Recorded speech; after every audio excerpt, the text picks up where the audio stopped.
Good afternoon, everybody. Uneducated Economist here. So in this video, I'm going to be talking about the rise in layoffs that has taken place and how that's going to impact the economy.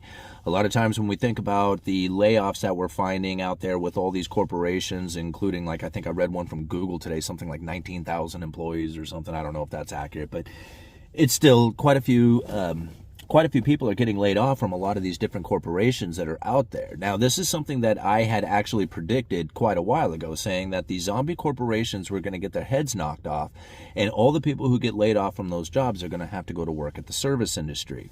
It may not be the job they want, but it's a job that is available, and you would find yourself laid off there. That might be the place that you end up going. Again, like, I'm not trying to be predicting of your particular situation, just kind of generally speaking, when people get laid off from these corporations, where they're going to go. And so when we think about it, like the Fed's response to inflation or unemployment, because they're mandated to do two things, right? The Federal Reserve is mandated to do low and stable prices and full employment. And now this is really interesting to think about, this full employment mandate. Because if you go and you read some of the stuff coming from the Federal Reserve, there was a time that they would look at employment and how they can adjust employment to start messing with the inflation numbers that are out there. Now, again, this is like, kind of a lot to take in if you're not quite familiar with things like the Phillips curve. But the Federal Reserve would have a situation in which that they wanted inflation to rise. They would create the environment in which that more employees would get hired. More employees working, more people having that income, spending that money into the economy, start picking up money velocity, and the prices start to move up. If prices go too high, the Federal Reserve would adjust their monetary policy, and what would happen is that the rise of unemployment would take place. Less people working, less money coming in through payroll, less money going into the economy, money velocity slows down, and the economy slows down. So this is generally how the Federal Reserve would kind of operate. They would look at employment, and if employment was really hot, like the labor market was hot, there was, a lot of people working out there, they would believe that that would cause the inflation scenario that they are looking for, or that would cause an inflationary scenario. In order to combat that, they would have to figure out a way to cause the unemployment to rise, and then that would hopefully bring the inflation back down. So this is kind of like typical thinking of the Federal Reserve, but they have changed the way they think about this now. In that speech given by Jerome Powell, and this speech is titled New Economic Challenges in the Fed's Monetary Policy Review.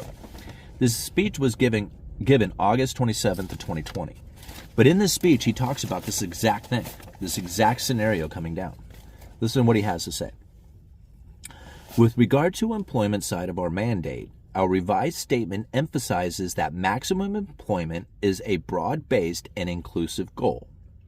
This change reflects our appreciation for the benefits of a strong labor market, particularly for many in low and moderate income communities. In addition, our revised statement says that our policy decision will be informed by our assessment of the shortfalls of employment from its maximum level, rather than by deviations of its maximum level. Isn't that weird to think? They changed the way they use this lingo. It used to be that they would adjust their monetary policy for deviations in maximum level. They changed it now to the assessments of the shortfalls of employment from its maximum level. Very different, right? It doesn't seem like it's different, right? But they changed the language of it, so there's a difference inside of what they are saying there. This change may appear subtle, but it reflects our view that a robust jobs market can be sustained without causing an outbreak of inflation. Think about that for just a second. The things that I just said, when employment would go up, people would start earning this money, start spending it into the economy. That money going into the economy raises the money velocity, starts creating the inflation scenario. But what he is saying, that the changes appear subtle, but it reflects our view that a robust jobs market, which would typically cause inflation, can be sustained without causing an outbreak of inflation.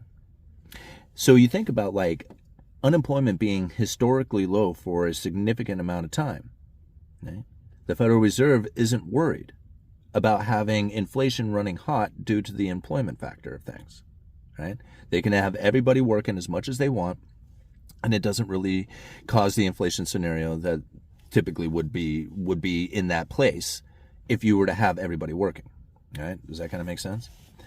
In earlier decades, when the Phillips curve was steeper, inflation tended to rise noticeably in response to strengthening labor market. It was sometimes appropriate for the Fed to tighten monetary policy as employment rose toward its estimated maximum level in order to stave off unwelcome rise in inflation, right? Just like what we've been talking about.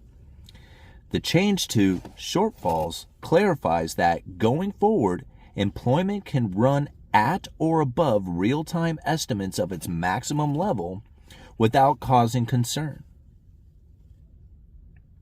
unless accompanied by signs of unwanted increase in inflation or the emergence of the risk that could impede the attainment of our goals. Of course, when employment is below the maximum level, as is clearly the case now, of course this was, back in 2020 when the pandemic was kicking in, we will actively seek to minimize the shortfalls by using our tools to support economic growth and job creation. Now, I think it's really important to understand this, right? Because when it comes to typical situations in which the Federal Reserve would start to adjust their monetary policies, it would be due to the fact that unemployment is rising or that employment had grown too hot. What he is saying here is that that's no longer the case, right? This change may appear subtle, but it reflects our view that a robust jobs market can be sustained. It means everybody can work and work hard and work a lot of money and make all that money, and it would not cause the inflation to outbreak, the outbreak of inflation. See, this is really important stuff to understand and internalize and know, because when you typically think about what the Federal Reserve would do during these times, you would think, okay, they're going to adjust their monetary policy when unemployment starts to rise in order to stimulate the economy to, bring those people back to work again. But from what I'm reading here, they're not worried about a robust jobs market, so they can have as many people working as much as they want, right? Create this incredibly hot jobs market and not worry about it creating the inflation scenario that they had once anticipated would come from that, right? See, this is why there's a huge difference inside of this thing. People look at like the layoffs rising, they look at the corporations failing, and they're thinking, okay, well, the Federal Reserve is going to have to do something about this because that's what they typically would have done. But they have already said it. We don't have to do that anymore. We don't have to participate in that fashion like we once did because it doesn't create the scenarios like it once had. This is why everybody seems to kind of miss what it is that the Federal Reserve is doing. This is why they think that the Federal Reserve has failed, that they don't know what they're doing, that they screwed up. All these things is because they don't realize that the Federal Reserve has changed the way that they conduct themselves, right? This is the important part to remember, is that when you look at the Federal Reserve and you think about like how it is that they are going to be, participating into the future, a lot of times people will think about the past. And they'll think, okay, they're going for a 2% target. They have to worry about employment, all this other stuff. Those things have changed. I mean, completely changed. They don't go for a 2% target anymore. They go for a 2% average over time, and they don't even give us the idea of what it is that they use to try and figure out that metric. In fact, it's stated right here in this speech. Again, in seeking to achieve inflation that averages 2% over time, we are not tying ourselves to a particular mathematical formula that defines the average. Wait a minute. Okay, you're going for a 2% target that's changed to a 2% average over time, but then you're telling us that there's no particular mathematical formula that defines the average? Thus, our approach could be viewed as flexible form of average inflation targeting.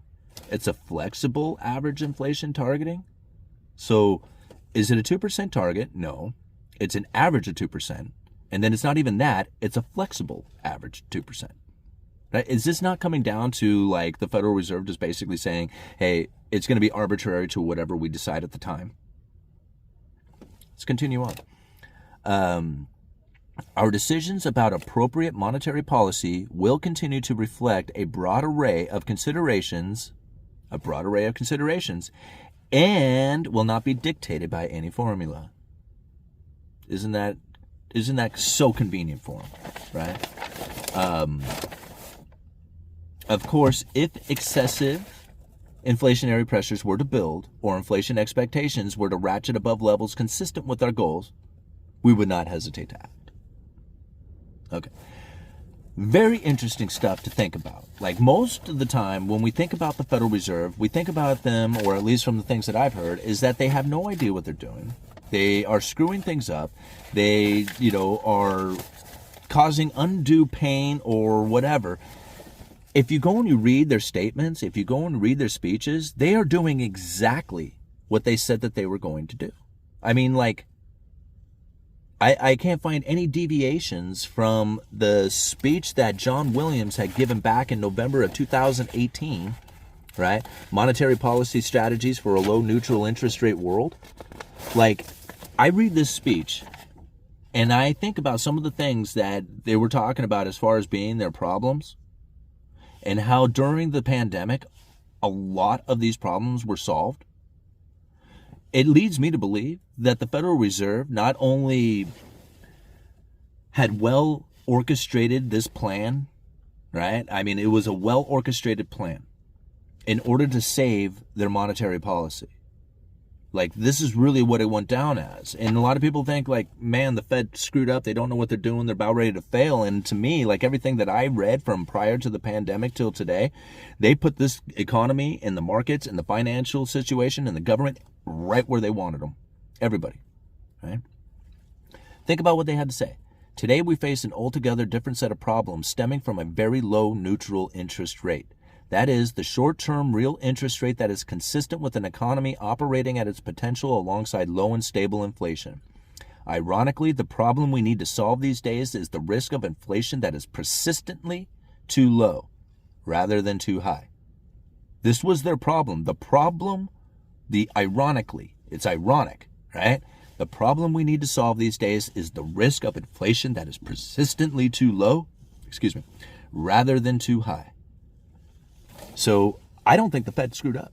Like, I don't like the Fed. I'm not trying to be like, hey, the Fed is awesome. They really did it. They knew what they were doing. They know how this works. I'm not trying to say that at all. What I'm trying to say is that the Fed said that they were going to do this and nobody believed them. Right? And then they did it. And then they still don't believe them. And even when you go and you look at some of the statements that they made prior to the pandemic about what it was that was going to happen or what needed to happen over the next couple of years, it took place. And it wouldn't have taken place had it not been for the pandemic. Had it not been for the unusual and exigent circumstances that had taken place during the pandemic, the Fed would have failed. I mean, maybe not. They might have used some other tools for it. But because of the pandemic and the way that they were able to bail out the corporations, bail out the government, bail out everybody again with the whole stimulus packages, it covered it all up. It covered up their failure. Yeah. I don't know. That's the way I see it anyway. And I just wanted to leave that kind of in there for a lot of people who are thinking about layoffs, unemployment, and stuff like that, and where it is that the Federal Reserve is seeing this.